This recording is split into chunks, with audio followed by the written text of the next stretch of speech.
Hey guys, Youngblood with you, and after spending a little bit of time in the Croshaw system, it's time to move on and start talking about another system that's just one jump away, and that's the Ferron system. This system was originally found in the lore by a member of the Sol Astro Exploration Society, which was basically comprised of the super rich playboys of the time, who had nothing better to do than kind of push the limits and see what else they could find out in the verse. While Ferron wasn't the one who actually captained their way into the system, Darcy Ferron was the one on board. He was basically the guy that said, hey, the math is off. I'm pretty sure we just passed a new jump point. Turns out he was right. So LaMay decided to actually name the system after his crew member, which is pretty cool. And LaMay was the captain of that ship. So, like with Croshaw, though, it was rapidly decided that the Ferron system would be a good choice to support further human expansion, and like before, corporations were the first ones into that system. Trying to get ahead of things this time, the UNE kind of stepped in and set up a lottery to try and handle things more fairly this time, but people being people found ways around it and caused a crapload of issues, all of which caused people to kind of start to lose faith in the UNE government, and that's going to be going somewhere else, and we'll just kind of stow that away as a subplot to cover more later on. Ferron is a system, though, with a ton of resources, and it rapidly became kind of a beacon for mining across the galaxy. And based on humanity wanting to continue to kind of push the limits out in the stars, this resource-producing solar system rapidly grew and pretty much matched Sol in terms of population. It wouldn't end up lasting, though, based on rumors that spread about rebels in the system, which were actually started by Imperator Messer, and based on the origination of those claims, the wealthy ended up fleeing the system and taking a large amount of the system's resources and wealth as they went. Another big issue that hit the system was when the Shubin Interstellar Company, the massive mining operation or co-op, announced their first ever profit loss. People flipped their lid. Their major mine was totally depleted, and more mines were following that same pattern. This was the true cause of the downfall in the Ferron system. When a mining system loses its mines, it's bad news unless you can adapt. So while this system isn't really much of a tourist destination, it's still probably bringing in people that study economics or financial history or something like that. Ferron overall has 4 planets in orbit around the M-class dwarf star, and this system is another one that doesn't quite match with the lore.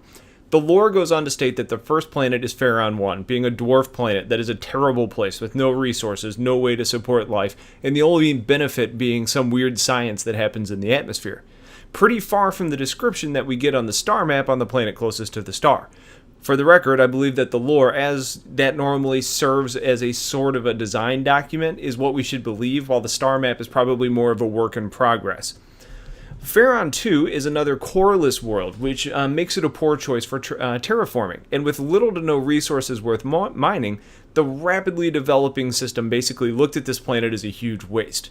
That being said, though, there are some hopes out there now that with the new mining technology of today, they may be able to actually bring something out of this turd of a planet. But remember, a polished turd is still a turd. Ferron 3 is also known as Asura, or Asura, pronunciation to be determined. And according to the star map, that's Ferron 1. So we'll end up seeing which one is right. But again, I trust the lore as they give us... The lore is what they're kind of basing everything on. So until they tell us otherwise, that's what I'm going to trust. Either way, though, this is the planet that has all the action for this system. The planet has had more resources and more valuable ore than any of the other ones in the system. And where the money is where the power is, making Asura the political machine of the Ferron system.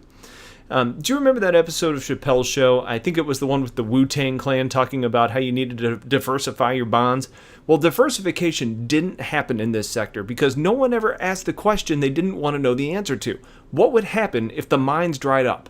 And as a result, there wasn't really any other business but mining on Asura, and really in Ferron for that matter. And 400 years later, Asura had been tapped out of their resources, and with nothing left, the planet and the people fell into poverty.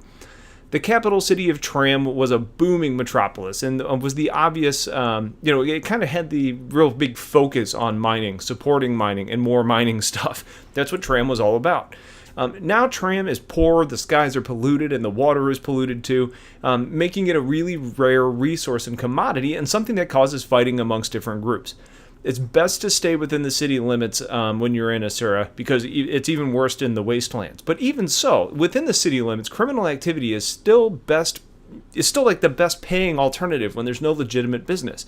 And with the ongoing police strike that's taking place there, being attacked, jumped, or even killed, these are all real possibilities, even in the main city of Tram, which is safer than being outside the capital. The fourth and final planet in the Ferron system is a beautiful sight, but that's all it is really to be, because the thick metallic hydrogen layer on the gas giant's atmosphere is basically a giant superconductor, which throws off people's avionics and leads to doom. Now, there are pirates that are known to hang out near the electromagnetic field to take advantage of those that end up being impacted by it. So when I read all of this and how it's going to work in the persistent universe, I think it's safe to assume that mining in Ferron isn't going to be worth your while. But where there is crime, there is opportunity. And I know that sounds crazy, but I think we can assume that there's going to be very real, risky, and dangerous cargo missions that people can take on to deliver the much needed supplies to this basically dying system. And with prices being paid probably higher because of the risk associated with bringing stuff into a dangerous location. Lots of crime also means that, and I guess not having any police means that they're probably going to need mercenaries. So this place could be an awesome location for FPS players. Also, where there is crime, there is likely wanted people. So bounty hunting could have, be a very profitable business venture in the Ferron system. Pirates, of course. This place could even be kind of like a whole pirate sector in space. It's only 2 jumps from Earth. There's lots of fun traps along the way. This could be great for pirates, especially with planets that are already doing some of the business of helping to keep you hidden. I think things like exporting from Ferron is going to be bad business, but importing, bounty hunting, piracy, and general mercenary work are all going to be good ways to find money in this system.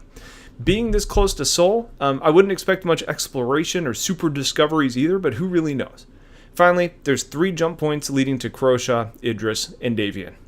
So there you have it. That's the Ferron system. If you have questions about any of that, let me know. Otherwise, I hope you guys picked something up from that. Stay tuned for a whole lot more content. Have a great day, and take care.